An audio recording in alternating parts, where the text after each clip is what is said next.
जावेद जी, सबसे पहले मैं आप ही के पास आ रहा हूं। किस बात का शक आपको है? सरकार पे शक है, सेना पे शक है, किस पे शक है? जनता पे शक है, किस पे शक है? राहुल गांधी की तरफ से जो बयान दिया गया कल, और राहुल गांधी कहने की कोशिश कर रहे हैं कि चीनी सैनिक भारतीय सैनिकों को पीट रही है, वो मार खा रहे हैं, ये शब्द थे सर, आपने सुना भी होगा, मैंने बाइट भी चलवाई है। आखिर सेना पर सवाल खड़े करने का क्या मतलब बनता है कांग्रेस का? आप सरकार से सवाल पूछिए, सरकार को बोलिए कि सरकार नाकाम है, लेकिन सेना के शौर्य पर क्यों? जावेद जी। सरकार फेल हो गई है, इंटरनेशनल डिप्लोमेसी फेल हो गई है, 12 राउंड की वार्ता फेल हो गई है, और दूसरी बात यह है कि 20 जवान हमारे घायल हुए हैं अभी अरुणाचल प्रदेश में। तो क्यों हुए हैं वो? ये डिप्लोमेसी फेल नहीं है तो क्या है? सेना बहुत बाद में आती है, पहले सरकार आती है सामने, सरकार डिप्लोमेसी करती है, डिप्लोमेसी में फेल है। आज अमेरिका जो है चीन के लोगों को 2 दिन में वीजा दे रहा है, और हम विश्व गुरु बता रहे हैं लोग, और हमें 600 दिन में वीजा दे रहा है। तो कहां खड़े हैं हम?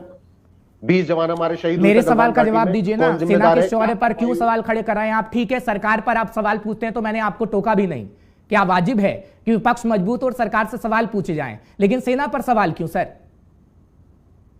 सेना पे कोई सवाल नहीं उठा रहा है, लेकिन ये सरकार पे सवाल उठाए जा रहे हैं सेना माध्यम है, क्योंकि हमारे सेना को प्रेस कॉन्फ्रेंस करने की भी अनुमति नहीं है।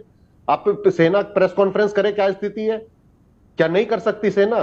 क्या हमारे कल ही बयान दिया है सर, नहीं कर सकते? क्या सर मेरी बात सुन लीजिए, मेजर जनरल कलिता ने कल ही बयान दिया है सर, पूर्वोत्तर के कमांडर हैं, उनकी तरफ से ये बयान दिया गया है कि अभी स्थिति कंट्रोल में है और कितने घायल हुए हैं ये भी बताया गया है सर। आपको यकीन नहीं होता तो मैं बयान चला भी दूंगा, प्लीज। संवेदनशील मुद्दा है, अगर हम सही बात करेंगे तो जनता को समझ में आएगा, प्लीज।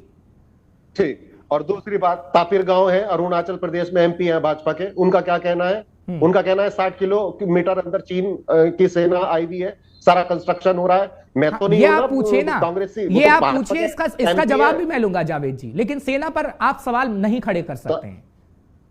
सेना पे कोई सवाल नहीं उठा रहा है, लेकिन हमारे जवान जख्मी हुए या नहीं हुए ये बताइए। 20 जवान जख्मी हुए या नहीं हुए? क्यों हुए? इतना भी बता दीजिए कि हमारे सैनिक ये कह रहे हैं कि अगर हमारे 20 घायल हुए हैं तो हमने उसके 40 घायल किए हैं, ये भी तो कह रही है ना आर्मी। हमने 5000 घायल किए हैं, लेकिन हमारे 20 क्यों घायल हुए ये बताइए ना। नहीं, हमारे घायल हुए वो तो सेना बता रही है, लेकिन चीन के कितने घायल हुए हैं उसका नाम तो नहीं लिया आपने।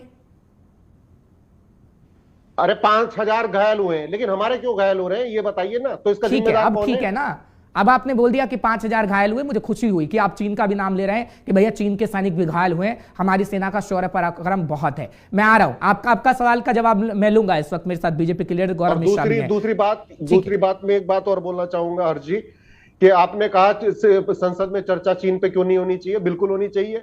अटल बिहारी वाजपेयी थे, जब केवल 2 भी इनके एमपी नहीं थे तब भी चर्चा होती थी चीन पे। तो आज क्यों नहीं होनी चाहिए चर्चा? ये देश का मुद्दा है, देश की सुरक्षा से जुड़ा मुद्दा है, क्यों नहीं होनी चाहिए चर्चा? ठीक है, मैं गौरव मिश्रा के पास जाऊं सर, लेकिन एक बयान मुझे दे दीजिए कि आखिर सेना पर आप सवाल नहीं खड़े कर रहे हैं, क्योंकि राहुल गांधी की तरफ से जो बयान दिया गया उस पर बवाल है सर। बीजेपी कई जगह प्रदर्शन भी कर रही है। राहुल गांधी ने अभी बयान दिया है, एक मिनट सुन लीजिए ना, राहुल गांधी ने अभी बयान दिया है कि चीनी सैनिक हमारे सैनिकों को पीट रहे हैं, तो राहुल गांधी को यह भी कहना चाहिए था कि हम कितना जवाब दे रहे हैं। राहुल गांधी ने वो नहीं बताया सर। सरकार पर आप लोग सवाल खड़े करिए, मैं एक लाइन नहीं बोलूंगा। जब चर्चा ही नहीं हो रही, जब जानकारी नहीं है, जब चर्चा ही नहीं हो रही, तो राहुल गांधी को भी जानकारी होनी चाहिए जब वो प्रेस कॉन्फ्रेंस कर रहे थे। तो हमारे 20 जवान घायल हुए, हमें बहुत दुख है। आप संसद में चर्चा करिए, व्हाइट पेपर लाइए, मैं उस पर सवाल लूंगा ना सर, लेकिन आप सेना पर सवाल खड़े मत करिए प्लीज। ठीक है, कोई खड़े नहीं कर रहा है सेना पे सवाल, लेकिन मैं तो कह रहा हूं कि हमारे जवान 20 घायल हुए हैं, उसका जिम्मेदार कौन है? 20 जवान गलवान घाटी में शहीद हुए थे, उसका जिम्मेदार कौन है? 12 राउंड की वार्ता फेल हो गई आर्मी के बीच, पीएलए के बीच। तो बीजेपी तो ये कह रही है 1962 में चीन ने कई गांवों को हथियाला था, उसका जिम्मेदार कौन है? कई गांवों को हथियाला था, उसका जिम्मेदार कांग्रेस रही थी। आप तो विश्व गुरु हो, आप तो 56 इंच वाले हो, पीछे क्यों जा रहे हो? आगे जाओ ना। आज की स्थिति बताओ, 8 साल से आप सरकार में हो, तब तक पीछे का रोना रोके फिर आदम हवा से चर्चा कर